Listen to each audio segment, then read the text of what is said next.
आज के वीडियो में हम पढ़ेंगे कि अष्टक वर्ग में किस भाव में 28 से बिंदु ज़्यादा हो तब क्या असर आएगा और 28 से बिंदु कम हो तो क्या असर आएगा। Welcome to my channel astrology blessings and guidance. आज की वीडियो में मैंने आपको एक कुंडली बनाई है और उसमें कुछ पॉइंट्स लिखे हुए हैं। ये किसी की कुंडली है और इस वाले एरिया में मैंने आपको हर भाव के कारक तत्व बताए हुए हैं कि कौन से भाव में का क्या कारक होता है। फर्स्ट हाउस हमारी लगन बताता है। यदि इस भाव में 28 से ज़्यादा पॉइंट्स होंगे तो it is excellent for your self confidence. आप बहुत ही कॉन्फिडेंट व्यक्ति होते हो, आपकी पर्सनालिटी बहुत स्ट्रांग होती है, आपकी हेल्थ बहुत अच्छी रहती है, आप में लीडरशिप क्वालिटीज़ गजब की होती है, जीवन में खुद के दम पर सक्सेस मिलती है यदि आपके लगन में या फर्स्ट हाउस में ज़्यादा पॉइंट्स होंगे। यदि आपके सेकेंड हाउस में 28 से कम पॉइंट्स हैं या और इसमें तो लगन से भी कम पॉइंट्स हैं तब क्या होगा। उस कंडीशन में आपको वेल्थ या सेविंग करने में चैलेंजेस फेस करने पड़ते हैं। पैसा रुकता नहीं है या फैमिली में कुछ ऐसी बातचीत हो जाती है, आप ऐसी कुछ वाणी बोल देते हो जिसकी वजह से टेंशन क्रिएट हो जाती है। तो इसमें स्पीच सुधार की ज़रूरत है। ये हाउस अपब्रिंगिंग का भी होता है, आपकी संस्कारों का भी होता है। तो बचपन से जो आपको संस्कार मिलते हैं उसका भी ये भाव है। यदि घर में पूजा पाठ वगैरह होती रहती है, आप बड़े बुजुर्गों के साथ अच्छे से रहते हो, उनका आदर सत्कार करते रहते हो, तो इस भाव में यदि पॉइंट्स कम भी हो तो आपने उसका चैनलाइजेशन कर लिया।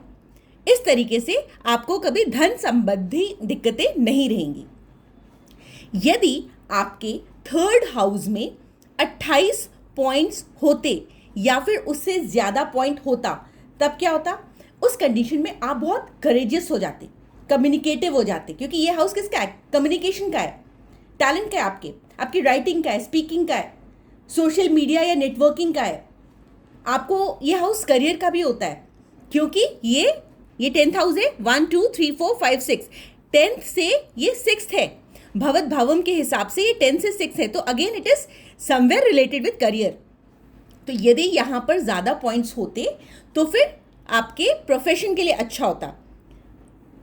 चौथे भाव में जब ज़्यादा पॉइंट्स होते हैं तो आपको घर का, आपकी माता का, आपके व्हीकल्स का, उन सब का सुख मिलता है, लग्जरीज का सुख मिलता है। आप इमोशनली स्टेबल होते हो, आपको किसी बात की टेंशन नहीं होती है। लेकिन हमारे को इस भाव में बहुत स्ट्रॉन्ग नंबर नहीं चाहिए होता, कम से कम लगन से थोड़ा सा कम होना चाहिए, ताकि हम अपनी माँ के साथ या इस हाउस से रिलेटेड जो भी कारक तत्व है उसका हम अच्छा चैनलाइजेशन कर सकें। यदि फिफ्थ हाउस में आपके 28 से कम पॉइंट्स होते हैं, जैसे इस चार्ट में देखिए 28 से कम पॉइंट्स हैं, तो इस जातक को, क्योंकि ये जातक का लगन चार्ट है, ये जातक है, ये नेटिव है, तो उससे उसके यहाँ पर ये उसके संतान का भाव है, ये उसकी क्रिएटिविटी का भाव है, ये उसकी मेंटल हेल्थ का भाव है, ये उसकी हॉबीज़ का भाव है, ये रोमांस का भाव है, ये प्यार मोहब्बत ऐसे रिलेशनशिप का भाव है। तो यदि यहाँ पर आपके पॉइंट्स ओके रहते हैं, 28 रहते, तो आपको एजुकेशन या आपके संतान स्थल के साथ, मतलब संतान के साथ आपको एवरेज आपके रिलेशंस रहते। यदि यहाँ पर कम नंबर है तो इसका मतलब आपको आपके बच्चे के साथ थोड़ी सी दिक्कतों का सामना हो सकता है। आपकी लव लाइफ भी यहाँ पर मिक्स रहेगी, आपका लव अफेयर चलेगा फिर ब्रेक हो जाएगा। प्लानिंग और पेशेंस से काम लेना होगा आपको इस कंडीशन में। यदि 6th हाउस में आपको लगन से, एक तो यहाँ पर लगन यहाँ पर वीक पड़ गया और आपका ये रोग ऋण शत्रु वाला भाव है, तो क्योंकि ये रोग ऋण शत्रु वाला भाव है तो आपके दुश्मन थोड़े से आपसे स्ट्रांग हो गए। हालांकि एक आध नंबर का कोई ज़्यादा फर्क नहीं पड़ता, बट स्टिल आपके जो दुश्मन है आपसे बराबर की टक्कर लेंगे और आपको पूरा हराने का प्रयास करेंगे, क्योंकि आपका लगन एक नंबर से वीक ही पड़ रहा है। तो यदि यहाँ पर आपके दुश्मन, डिजीज या डेथ पर विजय मिल सकती है यदि आप अपनी हेल्थ का ध्यान रखें। इस वाले हाउस में आपके नंबर ज़्यादा है, then you should utilize this house. आपको जुडिशरी में जाना चाहिए, मेडिकल फील्ड में जाना चाहिए, पुलिस में, या गवर्नमेंट से जुड़े कुछ काम कर सकते हैं, उसमें आपको सफलता मिल सकती है। यदि यहाँ पर आप इस वाले भाव को देखें तो ये आपके स्पाउस का भाव होता है। ये मैरिज लाइफ में मिसअंडरस्टैंडिंग का भाव होता यदि यहाँ पर 28 से कम बिंदु होते, बट यहाँ पर 28 है, ओके है, एवरेज है, तो इस जातक की के साथ इसकी स्पाउस की जमेगी और ये जातक अपने स्पाउस पर डोमिनेट करेगा या इसका स्पाउस इसका कहना मानेगा।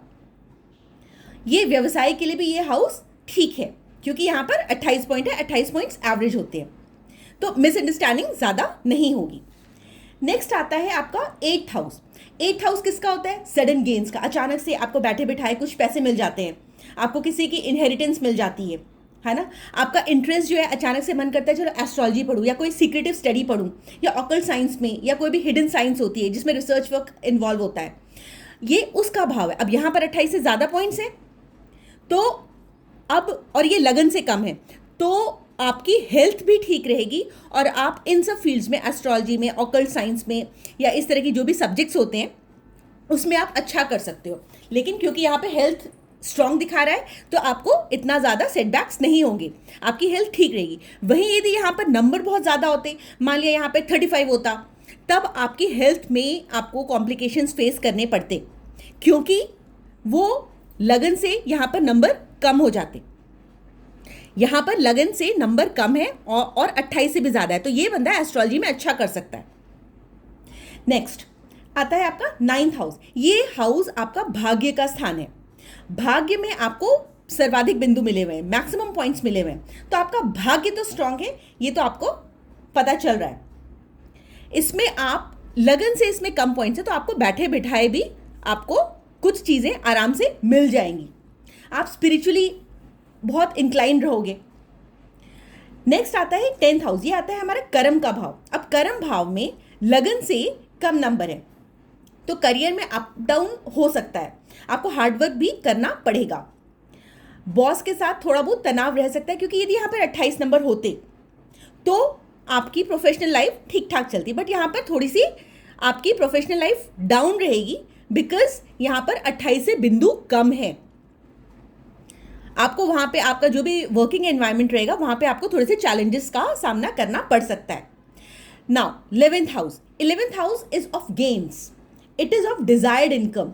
यदि आपको आपके डिजायर्ड इनकम नहीं मिल रही या एम्बिशन आपका पूरा नहीं हो रहा, उसमें एम्बिशन आपका पूरा नहीं हो रहा, उसमें डिलेज हो रहे हैं, आपको लग रहा था कि मेरी प्रमोशन आने वाली थी, मेरे को मिलनी चाहिए थी बट नहीं मिली। क्यों नहीं मिली? क्योंकि यहाँ पर 28 से बिंदु कम है। ऑल्दो आप जितना एफर्ट डालते हो उससे आपको थोड़ा सा बढ़कर के ही गेन मिलता है। आप 26 नंबर की मेहनत करते हो तो आपको 27 नंबर की गेन्स होते हैं, मतलब आपको जरा सा ऊपर मिल करके ही, प्रॉफिट होकर के ही गेन मिलता है। तो दोस्तों से या नेटवर्क से आपको, आप जितना एक्सपेक्ट करते हो उससे आपको कम फायदा होता है क्योंकि 28 इज बेसिक मिनिमम पॉइंट, तो यहाँ पर 27 बिंदु ही हैं।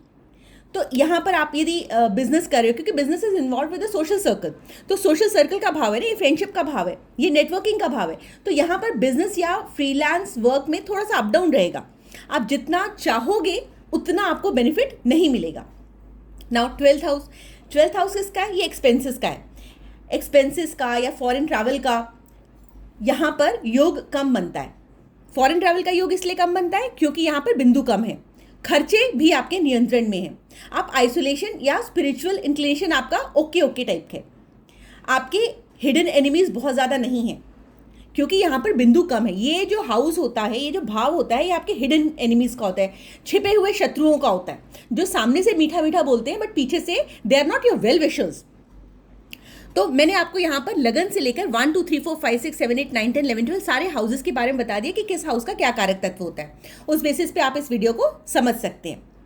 यदि आपको मेरी ये वीडियो पसंद आई हो तो please like, share and subscribe जरूर करिएगा। And for consultation please contact on my number 831-830-7747। Thank you so much for watching.